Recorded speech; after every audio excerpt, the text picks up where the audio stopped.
पंतप्रधान नरेंद्र मोदी महाराष्ट्र दौऱ्यावर सकाळी वाशिममधील नंगारा भवनाचं लोकार्पण तर संध्याकाळी मुंबईतील मेट्रो 3च्या पहिल्या टप्प्याचं उद्घाटन।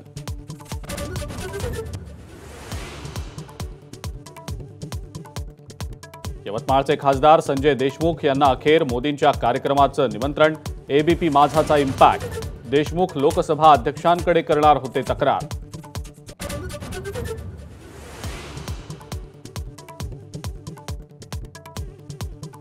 काल विमानात बिघाड झाल्यानं आज राहुल गांधी कोल्हापूरला येणार असल्याची माहिती। गांधींच्या हस्ते छत्रपती शिवाजी महाराजांच्या पूर्णाकृती पुतळ्याचं अनावरण।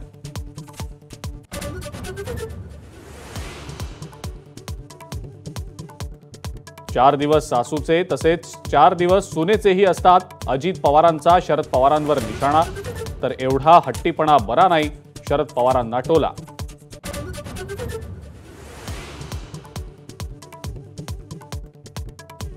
राज्यामध्ये एनआयए एटीएसची संयुक्त कारवाई। छत्रपती संभाजीनगर, मालेगाव आणि जालन्यात कारवाई।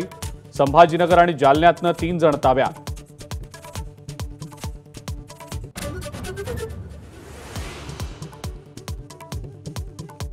मुंबईमध्ये राष्ट्रवादीचे भायखळा तालुका अध्यक्ष सचिन कुर्मींची अज्ञातांकडून हत्या। पक्षाचे मुंबई अध्यक्ष समीर भुजबळ कुटुंबाची भेट घेणार।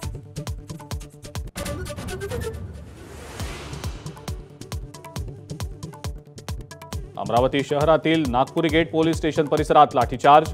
यतींद्र नंद सरस्वतींनी पैगंबरांविषयी केलेल्या आक्षेपार्ह विधानाची तक्रार देण्यासाठी आलेल्या जमावावर लाठीचार्ज।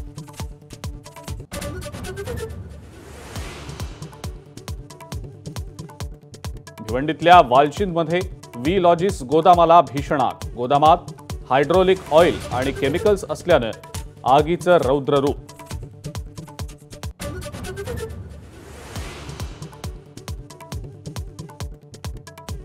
छत्तीसगडमध्ये पोलिसांकडून 31 नक्षलवाद्यांना कंठस्नान। आज आणखी 3 नक्षलवाद्यांचे मृतदेह मिळाले।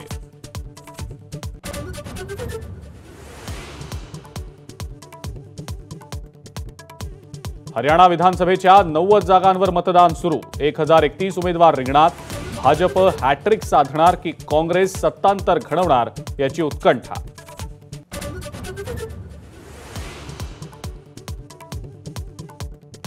लेबनॉनची राजधानी बैरूतच्या दक्षिण भागावर इस्रायलचे जोरदार हल्ले। सिरियाला जाणारा रस्ताही तोडला। हमासच्या कमांडरचाही खात्मा।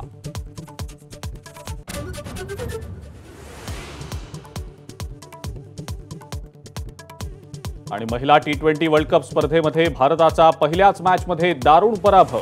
न्यूझीलंडची भारतावर 58 रन्सनं मात।